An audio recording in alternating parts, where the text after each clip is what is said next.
श्रीगणेशाय नमः।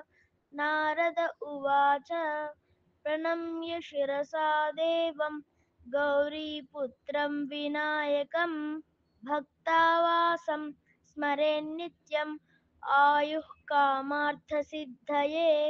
प्रथमं वक्रतुण्डं च एकदन्तं द्वितीयकं तृतीयं कृष्णपिङ्गाक्षं गजवक्त्रं चतुर्दकं लम्बोदरं पञ्चमं च षष्ठं विकटमेव च सप्तमं विघ्नराजेन्द्रं धूम्रवर्णं तथाष्टमम् नवमं फालचन्द्रं च दशमं तु विनायकम् एकादशं गणपतिं द्वादशं तु गजाननं द्वादशैतानि नामानि त्रिसन्ध्यं यः पठे नरः न च विघ्नभयं तस्य सर्वसिद्धिकरं प्रभो।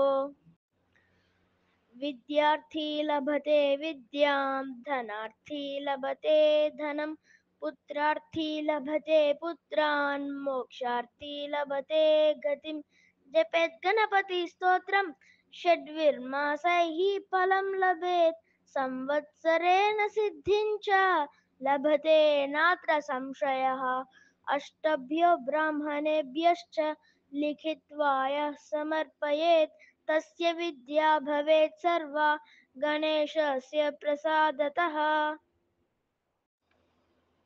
इति श्रीनारदपुराणे संकष्टनाशनं नाथश्रीगणपतिस्तोत्रं सम्पूर्णम्। ॐ श्रीगणेशाय नमः। नारद उवाच प्रणम्य शिरसा देवं गौरीपुत्रं विनायकं भक्तावासं स्मरेन्नित्यम् आयुः कामार्थसिद्धये।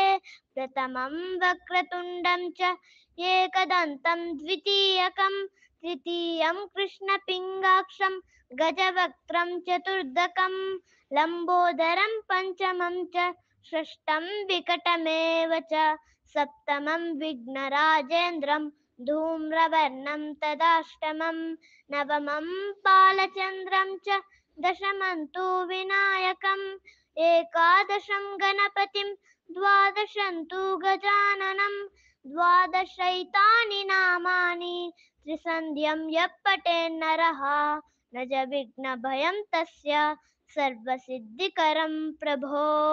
विद्यार्थी लभते विद्यां धनार्थी लभते धनं पुत्रार्थी लभते पुत्रान् मोक्षार्थी लभते गतिं जपेत् गणपति स्तोत्रं षड्विर्मासैः फलं लभेत् संवत्सरेण सिद्धिं च लभते नात्र संशयः अष्टभ्यो ब्राह्मणेभ्यश्च लिखित्वा या समर्पयेत् तस्य विद्या भवेत् सर्वा गणेशस्य प्रसादतः। इति श्रीनारदपुराणे संकष्टनाशनं नाथश्रीगणपतिस्तोत्रं सम्पूर्णम्। ఈ స్తోత్రంలో గణేశుడిని తల వంచి నమస్కరించి గౌరీ కుమారుడైన వినాయకుణ్ణి నిత్యం స్మరిస్తే ఆయుష్ ఐశ్వర్యం కోరికల ఫలితాలు సిద్ధిస్తాయని చెప్తుంది. ఈయన భక్తులకు నివాస స్థానంగా ఉంటాడు. తర్వాత గణపతికి ఉన్న 12 పేర్లు చెప్పబడతాయి. వక్రతుండు, ఏకదంతుడు, కృష్ణ పింగాక్షుడు, గజవక్త్రుడు, లంబోదరుడు, వికటుడు, విఘ్న రాజేంద్రుడు, ధూమ్రవర్ణుడు, పాలచంద్రుడు, వినాయకుడు, గణపతి, గజాననుడు. ఈ 12 నామాలను ప్రతిరోజు ఉదయం, మధ్యాహ్నం, సాయంత్రం పఠించే మనిషికి ఎలాంటి విఘ్నాలు ఉండవు. అతడు చేసే కార్యాలన్నీ విజయవంతమవుతాయి.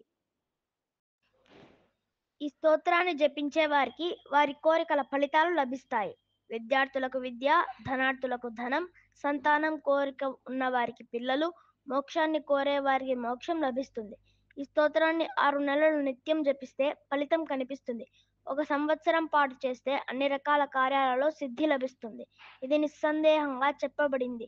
ఇంతకు మించి ఈ శ్లోకాలను 8 మంది బ్రాహ్మణులకు రాసి ఇచ్చిన వారికి గణేశుని కృపతో అన్ని రకాల విద్యలను పొందగలుగుతారు.